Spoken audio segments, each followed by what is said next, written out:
On est lundi matin, 6h10. Je m'apprête à embarquer dans l'autobus qui fait la liaison entre Châteauguay et le cégep de Valleyfield. On me dit que depuis le début de l'année scolaire, c'est un peu l'enfer. Les autobus sont bondés.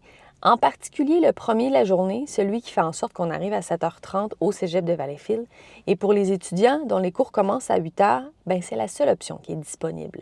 7h30, je viens d'arriver, j'ai pu constater qu'il y avait beaucoup de monde dans l'autobus. C'est un des enjeux qu'on m'avait témoigné. Les autobus sont bondés, l'autobus en fait est bondé. Les gens doivent être debout. Dans notre cas, c'était à partir de Châteauguay, des gens étaient debout et rendu à Beauharnois, c'était pas mal plein. Moi, j'ai pu me rendre, mais malheureusement, ça n'a pas été le cas pour Naomi Tremblay, qui, elle, n'a pas été embarquée à Melocheville. Je sais que cependant, il y a des gens plus loin dans les arrêts qui doivent se faire eux aussi skipper.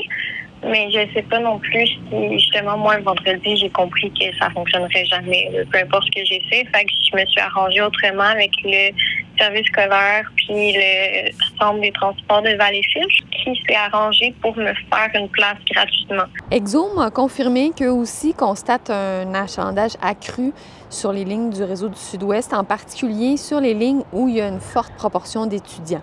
Du 17 août au 4 septembre, Exo a recensé 5 voyages en surcharge sur la ligne 1, qui est la ligne qui fait la liaison entre Châteauguay et Valleyfield, dont 2, le premier départ du matin, celui que j'ai pris là, ce matin.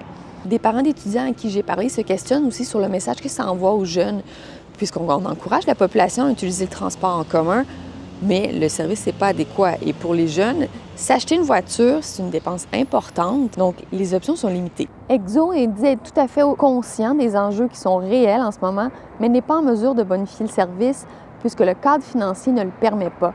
En fait, c'est une question d'argent.